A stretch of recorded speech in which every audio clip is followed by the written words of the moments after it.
1912년 4월 12일에 타이타닉호가 엄청나게 큰 빙산과 충돌하여서 침몰하였습니다. 그 사고로 약 1,500명이 죽었다고 합니다. 엄청난 큰 재난 사고였는데요. 여러분 한번 생각해 보세요. 그 당시에 그 배를 탔던 사람들 중에 한 사람이라도 그날 그 시간에 배가 빙산과 충돌해서 침몰할 것을 알았을까요? 몰랐겠죠. 알았다면 그 배에 타지 않았을 거예요. 이처럼 우리는 한치 앞을 몰라요. 우리 인생이 그래요. 한치 앞을 알 수가 없습니다. 우리 인간의 유한함을 이처럼 엄청난 사고를 통해서 우리가 어찌할 수 없는 그 현실 앞에서 우리는 다시 한번 깨닫게 됩니다. 우리의 미래, 우리의 인생이 모든 것이 불확실해요. 그래서 두려워요. 그렇다면 이런 불확실한 인생, 미래를 어떻게 살아야 할까요? 오늘 본문 말씀이 우리에게 어떻게 살아야 하는지 가르쳐 주고 있어요. 그래서 함께 나누고자 합니다.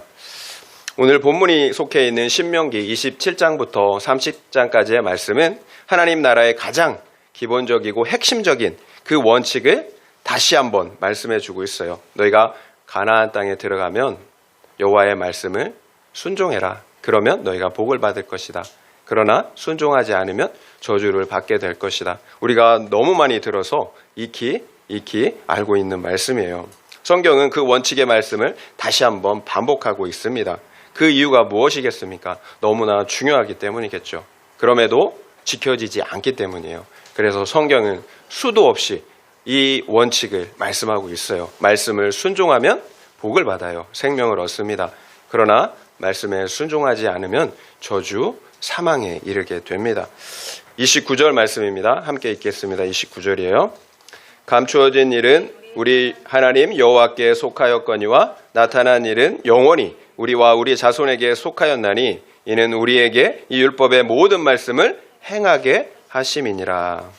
감추어진 일이 있고 그리고 우리에게 나타난 일이 있다라고 말씀하세요. 감추어진 일은 우리 하나님께 속하였고요. 그리고 나타난 일은 영원히 우리와 우리 자손에게 속했다라고 말씀하세요. 그러면 감추어진 일이 무엇일까요? 보이지 않는 영적인 세계, 천국과 지옥이 있겠죠. 알 수가 없어요.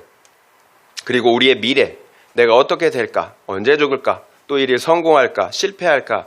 그리고 나는, 우리 가족은 과연 구원을 받을 수 있을까? 이 모든 것들이 감추어진 것들입니다. 우리가 알 수가 없어요.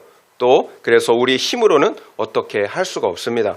그래서 감추어진 일들은 여호와 하나님께 속했다라는 거예요. 하나님만 아세요. 또 하나님만 자기 뜻대로 그 모든 일들을 이루어 섭리 가운데 이루어 가신다라는 거예요. 그러면 나타난 일은 무엇일까요? 이는 우리에게 이 율법의 모든 말씀을 행하게 하심이니라. 결국 율법의 모든 말씀이 우리에게 나타난 일이고 영원히 우리와 우리 자손들에게 속한 것입니다. 그러면 무슨 의미인 것 같나요? 여호와 하나님께 속한 것은 하나님께 맡기라는 거예요. 그리고 너희는 다만 너희에게 속한 것, 너희에게 속한 그것에 충실하라는 것입니다. 하나님의 말씀을 지키는 것, 그것에 충실하라는 거예요. 그러면 나머지는 하나님께서 다 알아서 책임져 주시겠다라는 의미예요. 결국 하나님은 하나님의 일을 하면 되는 것이고 우리는 우리의 일을 하면 되는 것입니다. 우리가 분수를 넘어서 생각하지 말고 본분에 충실하라는 거예요. 염려할 것도 없고 교만할 것도 없고 나의 본분에 충실하라는 거예요. 그러면 하나님께서 모든 것을 책임져 주시겠다라는 것입니다. 여러분 이 땅에서 해야 할 일들이 얼마나 많이 있습니까? 그 많은 것들을 그런데 다 할 수가 있나요? 다 할 수가 없어요. 또 다 한들 그것이 우리에게 무슨 유익이 있겠습니까? 결국 지혜는 선택과 집중이에요. 다 할 수가 없어요. 가장 중요한 것, 우리에게 가장 중요한 것, 그것을 하면 됩니다. 그러면 딱 한 가지만 해야 한다면 무엇을 해야 하겠습니까? 말씀하고 있잖아요. 하나님의 말씀을 듣고 지키는 것입니다. 이 한 가지만 하면 여러분 감추어진 것들, 우리가 어찌할 수 없는 그 모든 것들을 하나님께서 책임져 주신다라는 거예요. 이 땅에서의 불확실한 미래, 그리고 죽음 이후에 그 불확실한 죽음 이후에 그 영원한 생명까지도 하나님께서 책임져 주시겠다라는 거예요. 제가 계속 말씀드리죠. 여러분, 우리가 말씀을 지키면 하나님은 우리를 지켜주세요. 결국 우리가 지켜야 할 것은 여러분 우리의 목숨인 것 같죠? 아니에요. 우리의 목숨보다 더 중요한 것은 말씀을 지키는 것입니다. 말씀을 지키면 하나님은 우리의 모든 것, 그 영원한 생명까지도 책임져 주세요. 여러분, 예수님께서 하신 말씀 기억하시잖아요. 너의 목숨을 해할 수 있는 자, 그러나 그 이후에는 더 이상 어떻게 할 수 없는 그 사람들을 두려워하지 말래요. 오히려 너희 육신과 너희 영혼을 지옥에서 멸하실 수 있는 그 하나님을 두려워하라고 예수님은 말씀하신다라는 거예요. 우리 육신을 해할 수 있어요. 그런데 그 이후에는 어찌할 수가 없어요. 그런 육신을 두려워하지 말라라는 거예요. 우리의 육신뿐만 아니라 영혼까지도 심판하시고 멸하실 수 있는 그 영원하신 하나님을 두려워하라고 예수님은 말씀하고 계세요.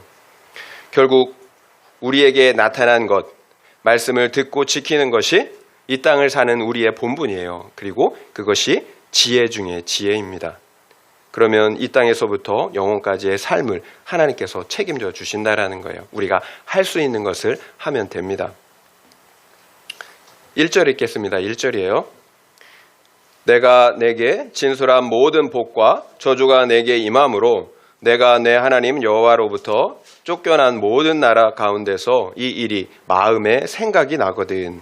지금 계속해서 여호와 하나님께서 모세를 통해서 말씀을 지키면 축복, 말씀을 지키지 않으면 저주를 말씀하셨어요.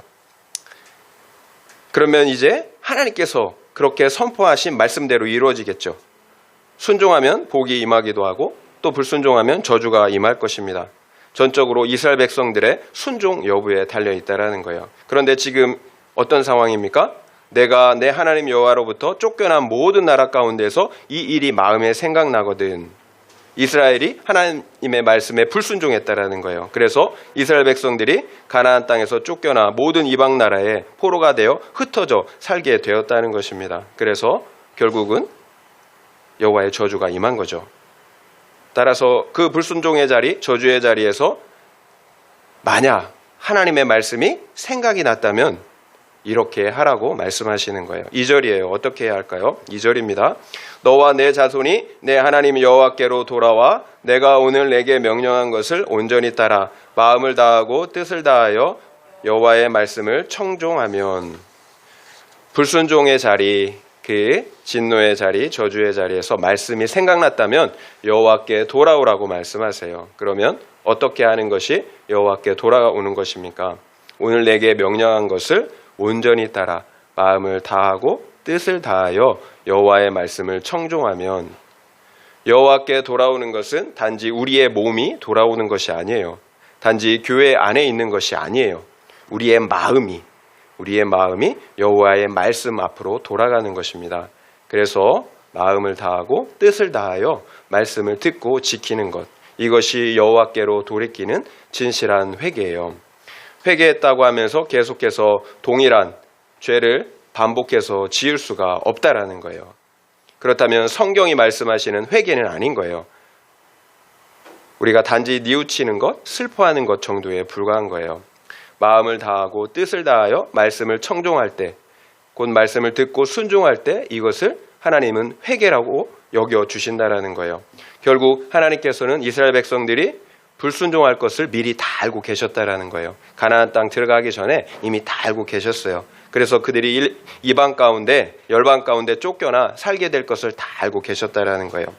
하나님은 우리를 너무 잘 알고 계세요. 그래서 지금 가나안 땅에 들어가는 이스라엘 자손들에게 너희가 미래에 불순종하여 여러 나라에 포로가 되어 흩어졌다면 이 말씀을 기억하고 돌이키라고 말씀하시는 것입니다. 여러분, 우리가 한참 은혜 받을 때 어때요? 다시는 내가 하나님을 떠나지 않을 것이라고, 이제 하나님의 말씀만 듣고 지키는 거룩한 삶을 살 것이라고 다짐하고 또 다짐하잖아요. 그런데 어떻게 되나요? 그렇게 되나요? 또다시 배반하잖아요. 여러분, 또다시 수없이 배반해요. 제가 그래요. 개가 토했던 것에 돌아가는 것처럼 돼지가 씻었다가 다시 웅덩이에 철퍼덕 눕는 것처럼 우리 역시 다시 과거의 죄악된 삶으로 돌아간다라는 거예요. 하나님은 그런 우리를 너무나도 잘 아세요. 그런데 우리를 사랑하세요. 이게 하나님의 고민이에요. 그래서 이처럼 엄청난 축복의 말씀과 저주의 말씀을 동시에 주시는 것입니다. 그 말씀을 기억하고 제발 돌아오라는 거예요. 여러분, 우리가 회개하고 싶어도 기억날 말씀이 없다면 회개할 수 있겠습니까? 말씀이 없으면 회개할 수 없어요. 회개조차 기억날 말씀이 있어야 하는 것입니다. 그래서 우리가 말씀을 들어야 하는 거예요. 그래서 하나님께서는 귀에 딱지가 붙도록 순종하면 축복, 불순종하면 저주, 이 지루한 말씀을 계속 반복해서 말씀하시는 것입니다. 혹여나 우리의 마음이 식어 하나님을 떠나 방황할지라도, 그래서 감당할 수 없는 고난이 찾아올지라도 그 말씀이 생각나서 돌아와야 하기 때문이에요. 말씀이 없으면 아무리 힘든 상황에서도 내 죄를 볼 수가 없기 때문입니다. 여러분, 말씀이 없으면 내 죄가 보이지 않아요. 이것이 문제예요. 그래서 우리 아이들에게 말씀을 가르치는 것이 너무나 중요합니다. 비록 아이들이 장성하여 하나님을 떠났을지라도 말씀이 있다면 기억하고 돌아오기 때문이에요. 마치 태어난 곳으로 다시 회귀하는 연어와 같아요. 말씀이 있으면 돌아옵니다. 그러나 말씀이 없다면, 기억할 말씀이 없다면 소망이 없죠. 여러분, 말씀이 들리는 그 한 사람이 그래서 너무 중요해요. 말씀이 들리는 그 한 사람, 내 죄를 보는 그 한 사람으로 인해서 가족이 살아나요. 공동체가 살아나요. 오늘 큐티인 간증, 오늘 날짜 큐티인 간증자도 여러분 이혼했잖아요. 그런데 말씀을 듣는 가운데 자기 죄가 보인 거예요. 그 말씀이 들리는 한 사람, 내 죄가 보이는 한 사람 때문에 가족 공동체가 회복이 되었어요. 그런데 아빠와 딸이 또 싸워요. 그래서 집을 나갔어요, 딸이. 근데 이 엄마가 또 말씀을 보면서 내 죄가 보이는 거예요. 우리 집을 만민이 기도하는 집이 되게 했어야 되는데 강도의 소굴로 만들었다라는 사실이 보인 거예요. 내 죄가 보이니까 여러분 용서를 구하는 적용을 하는 거예요. 딸한테, 남편한테. 그래야 할 때 남편도 딸도 자기 죄를 봅니다. 그래서 그 가족이 살아나요. 여러분, 나 한 사람이 말씀에 들리면 나만 사는 게 아니에요. 그 한 사람 때문에, 내 죄를 보는 그 한 사람 때문에 모든 가족이 살아나요. 이렇게 말씀을 들린다라는 것은 너무 중요합니다. 하나님은 우리를 너무나 잘 아세요. 그래서 우리가 불순종할 것을 미리 아시고 그에 맞게 우리의 구원을 이루어 가십니다.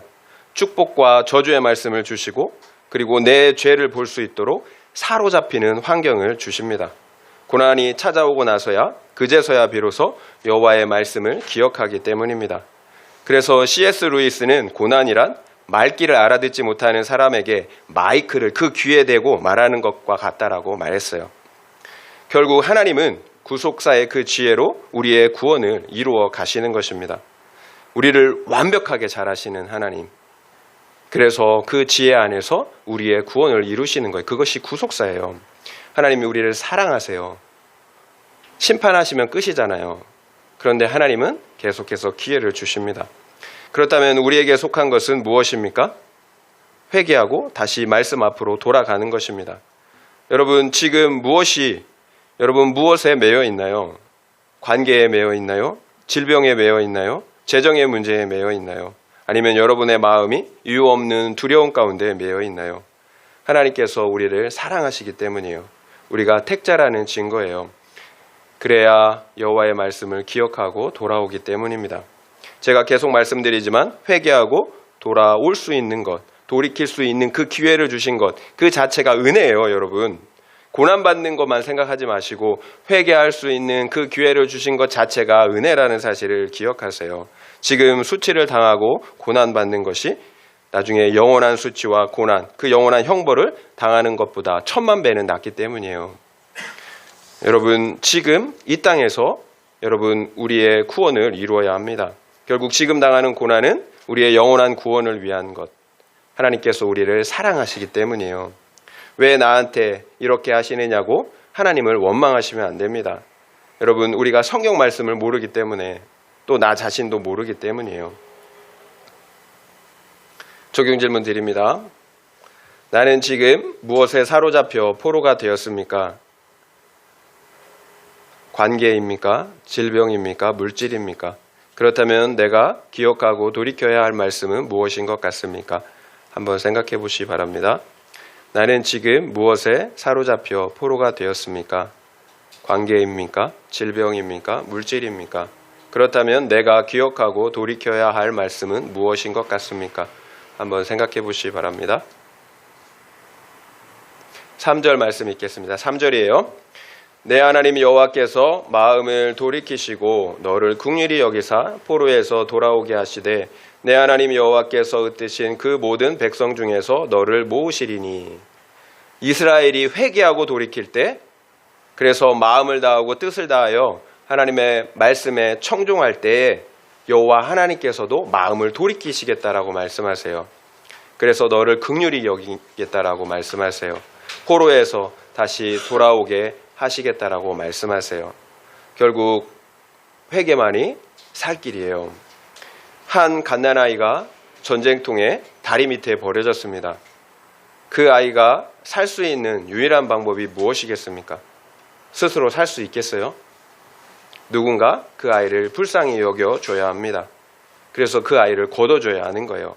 이것만이 그 아이가 살 수 있는 유일한 방법이에요. 누군가 불쌍히 여겨줘야 합니다. 우리네 인생 역시 마찬가지예요. 하나님께서 불쌍히 여겨주시지 않으면 아무런 소망이 없어요. 살 수가 없어요. 그래서 모든 인생이 불쌍한 것입니다. 힘들지 않은 인생, 아픔이 없는 인생이 없어요. 그렇게 살다가 또 죽어야 합니다. 여러분, 죽으면 끝인가요? 한번 죽는 것은 정해진 것이지만 죽은 다음에는 심판이 있다라고 말씀하잖아요. 여러분, 우리가 성경이 말씀하시는 대로 우리를 봐야 돼요. 그리고 인생을 봐야 합니다. 스스로를 구원할 수 있는 인생이 없어요. 반드시 하나님께서 우리를 불쌍히 여겨주셔야 합니다. 그래야 살 수가 있어요.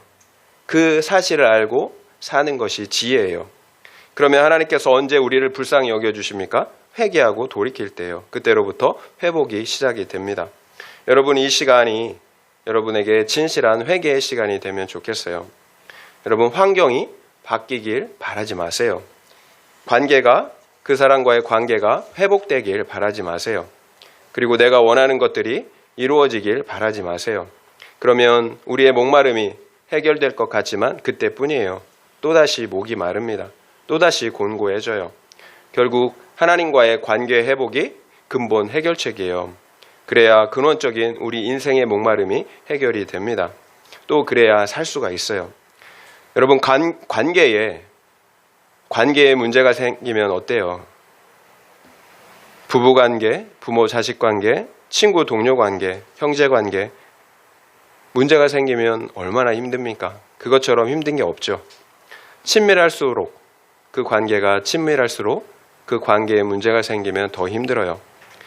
그런데 여러분, 우리는 왜 가장 중요한 하나님과의 그 관계는 생각하지 않을까요? 인간적인 관계만 해결해 달라고 하고 하나님과의 관계를 여러분 왜 회복하려고 하지 않습니까? 우리가 왜 힘들고 목이 마릅니까?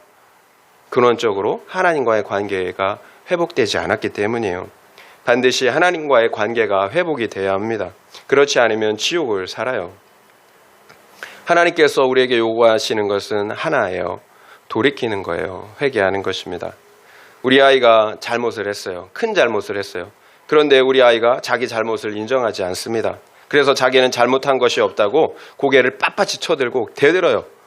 여러분, 계속 대들어요. 그러면 어떻게 하겠습니까? 용서하고 싶어도 용서할 수가 없어요. 매를 버는 거죠. 우리 아이에게 최선은 자기 잘못을 인정하고 비는 거예요. 그래야 불쌍히 여기고 용서할 수가 있습니다.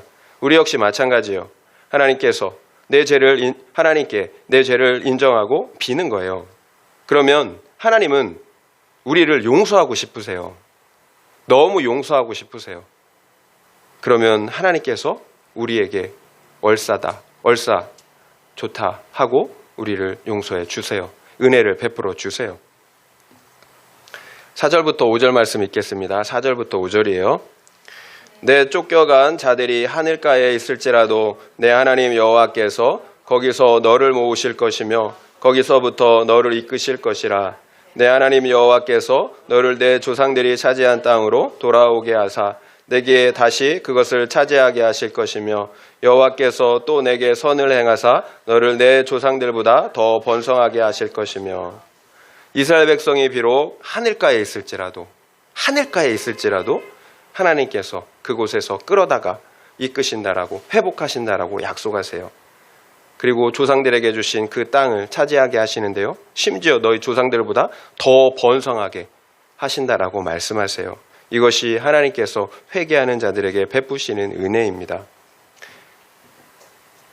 여러분, 이것을 그러나 단지 물질적인 복이라고만 생각하지 마세요. 궁극적으로 하나님의 나라를 말씀하시는 것입니다. 예수님은 하나님의 나라가 언제 임하느냐고 묻는 바리새인들에게 하나님의 나라는 볼 수 있게 임하는 것이 아니라고 하셨어요.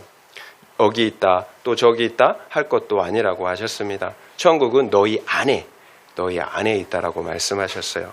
그리고 바울은 하나님의 나라는 먹고 마시는 데 있지 아니하고 오직 성령 안에서 의와 평강과 희락이라고 말씀하셨습니다.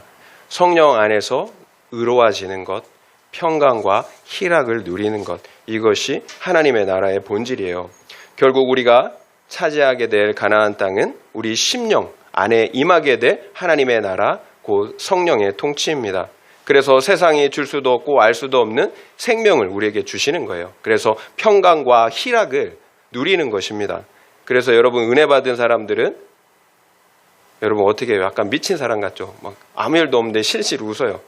상황이 그렇게 좋지 않은데 왜 이렇게 웃는지 모르겠어요. 그 안에 생명이 있기 때문에, 천국이 있기 때문이에요. 이 영원한 기업, 생명을 얻고 누리는 사람들은 이 세상에 어떤 것이 없어도 부럽지가 않아요. 또 그것을 가지기 위해서 욕심을 부리지도 않습니다. 이미 지극한 천국의 기쁨, 영원한 생명을 누리고 있기 때문입니다. 또 그래서 이 육신의 장막을 벗는 그날 그 영원한 천국에 들어갈 것을 확신하고 있기 때문이에요. 하나님은 이런 복을 우리에게 주시길 원하세요. 이것이 회개하고 돌이키는 자에게 주시는 즉각적인 은혜예요. 먹고 마시는 것, 이 땅의 부귀영화가 아닙니다. 영원한 생명, 천국의 실제를 누리는 것입니다. 여러분, 이 땅에서 우리가 하는 신앙생활은 천국의 실제를 경험하고 누리는 것입니다. 여러분, 관념도 아니고 지식도 아니고 허상도 아니에요. 하나님의 나라는 우리에게 이미 임한 실제이고 누리는 실제예요. 그래서 죄사함의 기쁨이 우리 심령 안에서 가득한 것입니다. 성령 하나님과 동행하는 그 기쁨, 즐거움이 가득한 것입니다. 성령 하나님께서 우리 안에, 성령 안에서 하나님의 사랑을 한량없이 부어주시기 때문이에요. 제가 지난주 큐티인 월요일자 말씀을 묵상하다가 다른 목사님들을 제가 판단하고 정죄하는 제 교만의 죄를 보았어요. 기도하지도 않고 말씀도 보지 않고 세상 것들에만 관심이 있는 목회자들이라며 제가 다른 목사님들을 은근히 판단하고 정죄하고 있더라고요. 나는 의롭다고 하면서 다른 사람들을 정죄하였던 교만한 바리새인의 그 모습이 딱 제 모습이었어요. 제 죄가 분명하게 보이니까 여러분 어떻게 하겠습니까? 회개할 수밖에 없죠. 세리가 성소에 올라가 가슴을 치며 기도한 것처럼 저 역시 기도하였습니다. 하나님, 나를 불쌍히 여기소서. 나는 죄인입니다. 그러자 하나님께서 제 마음에 성령의 은혜를 부어주셨어요. 여러분, 이것이 회개하는 자에게 주시는 하나님의 즉각적인 은혜예요. 성령 안에서 하나님의 사랑을 부어주십니다. 내가 회개할 때 하나님이 이런 즉각적인 은혜를 주시더라고요. 저는 또다시 나의 열심과 기도보다 회개가 먼저라는 사실을 다시 한번 깨달았어요. 여러분, 우리의 기도가 왜 응답이 되지 않겠습니까? 왜 우리의 심령 가운데 은혜가 없겠습니까? 왜 우리가 그렇게 심령이 팍팍할까요? 여러분, 진실한 회개가 없기 때문이에요. 그래서 하나님의 관계가 화목하지 않은 것입니다. 결국 내 안에 기쁨이 없다면, 그래서 미움, 시기, 판단과 정죄가 가득하다면 여러분 회개하고 돌이켜야 할 때인 거예요. 여러분 내 마음을 들여다보세요. 여러분 무엇으로 가득합니까? 의로움입니까? 사랑입니까? 희락입니까? 평강입니까? 아니면 미움, 정죄, 판단, 두려움입니까? 적용 질문 드립니다. 나는 기도하고 예배할 때 하나님께서 베풀어 주시는 성령의 은혜, 그 사랑과 기쁨을 누리고 있습니까? 그렇지 않다면 그 이유는 무엇인 것 같습니까? 나는 기도하고 예배할 때 하나님께서 베풀어 주시는 성령의 은혜, 그 사랑과 기쁨을 누리고 있습니까? 그렇지 않다면 그 이유는 무엇인 것 같습니까? 한번 생각해 보시기 바랍니다. 6절에서 8절 말씀 함께 읽겠습니다. 내 하나님 여호와께서 내 마음과 내 자손의 마음에 할례를 베푸사 너로 마음을 다하며 뜻을 다하여 내 하나님 여호와를 사랑하게 하사 너로 생명을 얻게 하실 것이며 내 하나님 여호와께서 내 적군과 너를 미워하고 핍박하던 자에게 이 모든 저주를 내리게 하시리니 너는 돌아와 다시 여호와의 말씀을 청종하고 내가 오늘 내게 명령하는 그 모든 명령을 행할 것이라. 하나님께서 내 마음과 내 자손의 마음에 할례를 베푸신다라고 말씀하세요. 그래서 너로 하여금 마음을 다하고 뜻을 다하여 내 하나님을 사랑하게 하여서 생명을 얻게 하신다고 하십니다. 여러분, 우리가 회개할 때 이런 일이 우리 안에서 일어나는 거예요. 하나님께서 우리 마음에 할례를 행하십니다. 성령의 역사예요. 하나님께서 우리에게 베풀어 주신 은혜의 결과 우리 심령 가운데 할례를 행하세요. 우리의 죄된 육신을 잘라내시는 거예요. 그리고 우리의 영혼을 살아나게 하십니다. 그래서 하나님을 사랑할 수가 있는 거예요. 또 그래서 말씀을 순종할 수가 있는 것입니다. 또 이것이 우리에게 생명이 있다라는 증거예요. 여러분 인과관계가 있잖아요. 회개해야만 여호와 하나님을 사랑할 수가 있어요. 또 여호와 하나님을 사랑해야만 그 말씀을 지킬 수가 있어요. 결국 회개, 하나님의 사랑, 말씀 순종 따로따로가 아니라는 거예요. 유기적으로 연결이 되어 있죠. 우리가 회개하면 사랑하게 되어 있어요. 말씀을 듣고 지키게 되어 있어요. 결국 진실한 회개의 결과는 사랑이에요. 그리고 순종이에요. 하나님을 사랑하고 있다면, 그래서 말씀을 듣고 순종하고 있다면 우리가 온전한 회개 가운데 있는 것입니다. 그런데 좀 헷갈리는 것이 있어요. 앞서 1절, 2절을 보면 이스라엘 백성들은 이미 포로된 상태에서 여호와의 말씀을 기억하고 이미 마음을 다하고 뜻을 다하여 하나님을 사랑하고 말씀을 청종하고 있었다라는 거예요.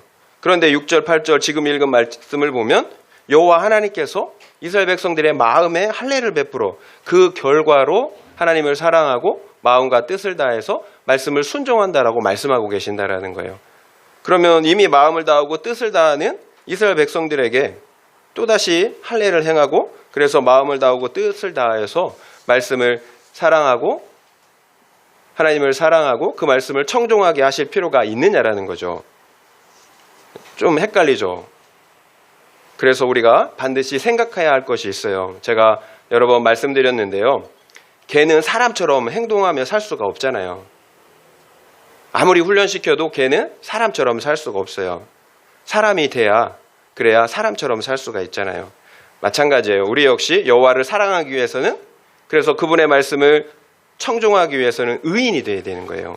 죄인으로서는 불가능하다라는 거예요. 이것이 하나님께서 우리 마음에 행하신 할례의 사건, 거듭남의 사건이에요.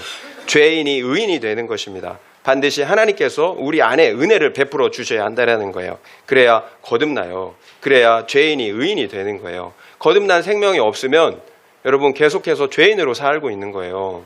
걔가 사람이 되려고 하니까 되겠어요? 은혜가 임해야 합니다.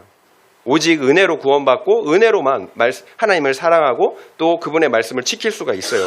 우리에게 필요한 것은 내 열심이 아니에요. 은혜예요. 은혜. 하나님의 은혜를 베풀어 주셔야 합니다. 그런데 나 죄가 없다고 교만한 사람에게 그 은혜가 임할 수가 없어요. 그래서 우리의 믿음이 다 똑같은 믿음이 아니에요. 로마서 1장 17절에 이렇게 말씀하세요. 복음에는 하나님의 의가 나타나서 믿음으로 믿음에 이르게 하나니 기록된 바 오직 의인은 믿음으로 말미암아 살리라 함과 같으니라. 우리가 너무나 잘 아는 말씀이죠. 너무나 좋아하는 말씀이에요. 복음에는 하나님의 의가 나타나서 믿음에서 믿음에 이르게 한다. 그러면 앞에 있는 믿음은 뭐고 뒤에 있는 믿음은 무엇인가요? 믿음에서 믿음에 이르게 한대요.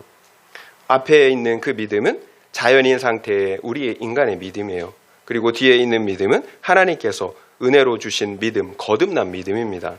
결국 우리 인간의 불완전한 그 믿음에 하나님께서 은혜를 베풀어 주셔야 되는 거예요. 그럴 때 온전한 구원에 이르는 믿음, 거듭난 믿음이 된다라는 거예요.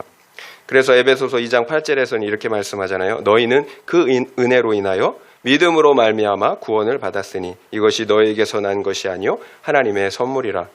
너희는 그 은혜로 인하여 믿음으로 말미암아 구원을 받았다라고 말씀하세요. 결국 구원에 이르는 믿음은 내가 가진 것이 아니에요. 은혜의 결과예요. 그래서 그 믿음도 구원도 너에게서 난 것이 아니라 하나님의 선물이라고 말씀하고 계시는 거예요. 그래서 그 어떤 누구도 자랑할 수가 없습니다. 우리의 믿음도 구원도 모두 하나님의 선물, 은혜의 결과이기 때문이에요. 결국 앞서 마음을 다하고 뜻을 다하여 여호와의 말씀을 청종하였던 믿음은 우리 인간의 불완전한 믿음이었어요. 그럼에도 하나님께서는 그 불완전한 믿음을 진실한 믿음으로 인정해 주신 것입니다. 그래서 그 10년 가운데 거듭남의 은혜, 할례의 은혜를 베풀어 주신 것입니다. 그 결과 우리는 불완전한 믿음에서 거듭난 믿음을 갖게 된 것입니다. 그래서 마음을 다하고 뜻을 다하여 이제 하나님을 사랑하고 그분의 말씀을 청종할 수가 있게 된 것입니다. 결국 문자적으로는 똑같이 마음을 다하고 뜻을 다하여서 여호와의 말씀에 청종했다라고 하지만 그 믿음의 질이 완전히 다른 거죠. 그래서 우리의 구원은 오직 은혜의 결과, 하나님께서 불쌍히 여겨주신 결과라는 거예요. 결국 믿음도 내 마음대로 가질 수가 없고요. 회개도 내 마음대로 할 수가 없어요. 모두 하나님께서 은혜를 베풀어 주셔야 합니다. 어떤 사람에게 그 은혜를 베풀어 주시냐, 우리가 그것을 알아야 되겠죠. 제가 여러 번 말씀드렸던 것 같은데요. 제가 처음에 교회를 다닐 때 간절함이 있었어요. 그런데 믿어지질 않는 거예요. 많은 사람들이 그렇게 믿음을 가지고 기쁨으로 예배드리고 신앙생활하는데 저는 믿어지질 않는 거예요. 얼마나 힘들겠어요. 다른 사람들은 잘 믿는데 저는 교회에는 오는데 믿어지질 않는 거예요. 그래서 솔직하게 하나님께 기도했어요. 하나님, 저는 하나님이 믿고 싶어요. 그런데 믿어지질 않아요. 솔직하게 기도했어요.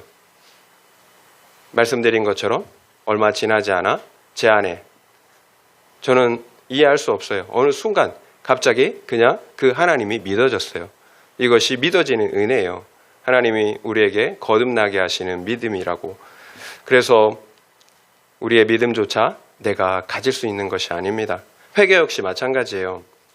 제가 과거에 외국인 학교에 다닌 적이 있었어요. 직원으로.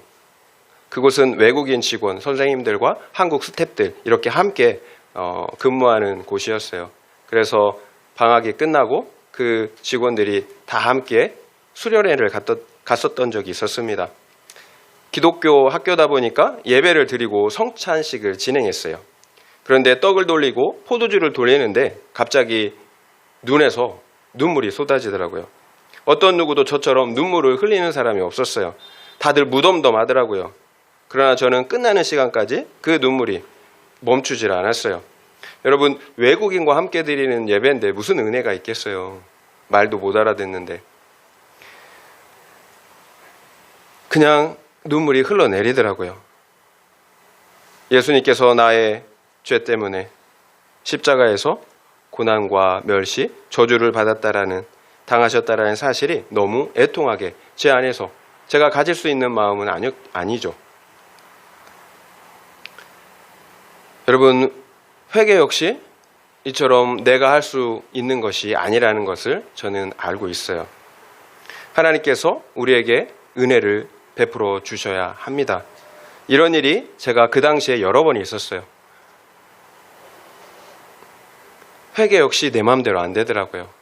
은혜를 주실 때 정말 애통하는 회개, 참을 수 없는 그 통해의 눈물이 흘러내리더라고요. 여러분, 어떤 사람에게 그런 은혜를 주신다고 하셨습니까? 여러분, 진실하게, 겸손하게 여러분 은혜를 구하는 사람, 나의 죄를 인정하는 그 사람, 마음을 다하고 뜻을 다하여 여호와의 말씀을 청종하고자 하는 사람, 그래서 간절하게 은혜를 구하는 그 사람에게 하나님이 은혜를 주십니다. 그러면 하나님께서 우리 심령 안에 거부할 수 없는 은혜, 할례의 은혜를 베풀어 주세요. 그제서야 우리는 하나님을 사랑할 수가 있어요. 또 그래야 그제서야 하나님의 말씀에 청종할 수가 있습니다. 결국 진실한 회개는 반드시 심령의 변화에서부터 시작돼요. 거듭남으로부터 시작됩니다. 그리고 그 변화가 전인격적인 삶의 변화로 나타나게 되어 있어요. 이것이 회개예요. 내 심령으로부터 시작되어서 내 삶의, 전인격적인 삶의 그 영향력이, 변화가 나타나는 것입니다. 적용 질문 드립니다. 나는 진실한 회개를 하였습니까? 그래서 마음과 뜻을 다해 하나님을 사랑하십니까? 그래서 자발적인 기쁨으로 말씀을 듣고 지키십니까? 아니면 기복적인 목적이나 두려움으로 말씀을 듣고 지키려고 하십니까?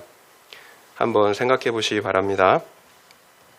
나는 진실한 회개를 하였습니까? 그래서 마음과 뜻을 다해 하나님을 사랑하십니까? 그래서 자발적인 기쁨으로 말씀을 듣고 지키십니까? 아니면 기복적인 목적이나 두려움으로 말씀을 듣고 지키려고 하십니까? 한번 생각해 보시기 바랍니다. 11절 말씀 읽겠습니다. 11절이에요. 내가 오늘 내게 명령한 이 명령은 내게 어려운 것도 아니요 먼 것도 아니라. 지금 하나님께서 너에게 명령한 이 명령이 어려운 것이 아니래요. 먼 것도 아니래요. 여러분, 말씀을 지키는 게 얼마나 뭡니까? 어렵습니까? 그런데 하나님은 지금 먼 것이 아니래요. 어렵지 않대요. 왜 그럴까요? 하나님이 은혜를 베풀어 주셨기 때문이에요. 우리 심령 가운데 할례의 은혜를 베풀어 주셨기 때문이에요. 그래서 너희가 그 말씀을 가지러 하늘에 올라갈 필요도 없고, 그리고 바다 끝에 가서 그 말씀을 순종하기 위해서 그렇게 힘들게 가져올 필요도 없다라는 거예요. 14절 읽겠습니다. 14절. 오직 그 말씀이 내게 매우 가까워서 내 입에 있으며 내 마음에 있은즉 내가 이를 행할 수 있느니라. 그 말씀이 가깝게 있대요. 내 입에 있고 마음에 있대요. 그래서 행할 수 있다라고 말씀하세요. 하나님의 은혜로 우리 마음에 행한 할례 때문이에요. 우리의 속사람이 거듭났어요. 완전히 새 사람이 되었어요. 그리고 하나님의 말씀이 우리 심령에 새겨졌습니다. 그래서 이제 하나님의 말씀을 행할 수가 있다라는 거예요. 여러분, 우리의 노력으로, 열심으로 여러분 어떻게 하나님을 사랑합니까? 어떻게 말씀을 듣고 지킬 수가 있습니까? 은혜밖에 없어요. 모든 것이 은혜예요. 모든 것이 은혜예요. 모든 것이 은혜면 그러면 이제 우리는 가만히 있으면 될까요? 여러분, 감나무 아래에서 감나무 떨어지기를 기다리면 될까요? 그렇지 않아요. 그러면 우리가 로봇이지 어떻게 인격적인 사람이겠어요? 하나님은 우리가 로봇이 되는 걸 원하지 않아요. 우리가 그 은혜로 거듭났다 할지라도 우리의 의지를 가지고 우리의 사랑을 가지고 선택을 해야 합니다. 다만 과거에는 내 힘을 믿고 의지했다면, 그래서 실패했다면 이제는 하나님의 은혜를 믿고 의지하는 거예요. 그러면 반드시 성공한다라는 거예요. 이것이 오늘 본문이 말씀하시는 약속이에요. 구체적으로 하나님의 말씀을 우리가 듣고 묵상하는 것입니다. 그리고 기도하는 거예요. 하나님, 은혜 베풀어 주세요. 나를 도와주세요. 이것이 우리의 선택이에요. 그리고 이것이 우리에게 속한 것입니다.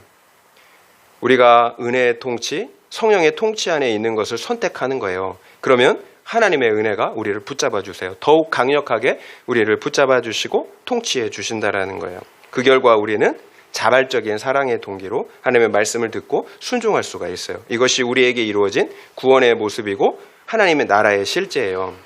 이제 십자가 복음 안에서 성령의 통치, 말씀의 통치를 따라 사는 것입니다. 이제 나의 열심, 나의 노력이 아니라 성령의 통치를 따라 사는 거예요. 그러면 하나님이 원하시는 거룩한 성령의 열매를 맺게 됩니다. 말씀을 마무리합니다. 숨겨진 일은 하나님께 속한 것입니다. 그러나 나타난 일은 영원토록 우리에게 속한 것입니다. 그렇다면 우리에게 속한 것은 구체적으로 무엇이었나요? 하나님의 말씀을 듣고 지키는 것입니다. 우리 인생에게 있어 이보다 더 중요한 일은 없어요. 우리는 이것만 하면 돼요. 말씀을 듣고 지키는 것. 그러면 우리가 알 수도 없고 해결할 수도 없는 그 모든 것, 감추어진 것들을 하나님께서 책임져 주십니다. 그런데 우리가 하나님을 떠나 불순종할 때가 있다라는 거예요. 하나님의 말씀을 지키지 못할 때가 있다라는 거예요. 그래서 우리가 하나님의 징계 가운데 놓여 있을 때가 있다는 것입니다. 그러면 어떻게 해야 합니까? 회개하고 돌이키라고 말씀하세요. 이 회개 역시 우리에게 속한 것입니다. 은혜예요. 우리가 회개하고 돌이킬 때 하나님께서 우리 심령 가운데 할례의 은혜를 베풀어 주십니다. 그래서 마음과 뜻을 다해 하나님을 사랑할 수가 있고 그분의 말씀을 듣고 지킬 수가 있습니다. 결국 우리에게 속한 것은 말씀을 듣고 지키는 거예요. 그리고 회개하고 돌이키는 것입니다. 회개하고 돌이킬 때 하나님께서 우리를 영원히 살게 하십니다. 여러분 반드시 잊지 말아야 할 것이 있습니다. 회개할 수 있다라는 사실, 회개의 기회를 주신 그 자체가 은혜예요. 은혜 중에 은혜예요. 항상 말씀드리지만 예수님께서 나를 위해 십자가를 지셨기 때문이에요. 내가 지은 죄의 값을 하나님께서 대신 감당해 주셨기 때문입니다. 이처럼 회개할 수 있는 것 자체가 말로 할 수 없는 은혜예요. 십자가가 없다면 우리는 죄를 짓는 그 순간 사형이에요. 예수님께서 우리의 죄값을 치러 주셨기 때문에 회개할 수 있는 것입니다. 공짜가 아니에요. 지금 내가 당하는 고난이 크다고, 너무하다고 여러분 생각하십니까? 그러면 십자가를 바라보세요. 주님은 당신의 죄가 아니라 내 죄로 인하여 십자가를 지셨어요. 여러분이 생각할 때 얼마나 억울한 일입니까? 이것이 감추어진 일이에요. 우리는 그 하나님의 사랑을 알 수가 없어요. 그런데 우리는 눈에 보이는 것만 자꾸 원망이 나오죠. 왜 나는 이런 고난을 당하고 있습니까? 십자가의 그 죽으심, 그 십자가의 속죄는 감추어진 것입니다. 우리가 측량할 수 없는 하나님의 사랑이에요. 여러분, 지금 당장 우리가 할 수 있는 것을 해야 합니다. 회개하고 돌이키는 거예요. 그러면 살아요. 이런 은혜가 우리 모두에게 있기를 예수님의 이름으로 축원드립니다.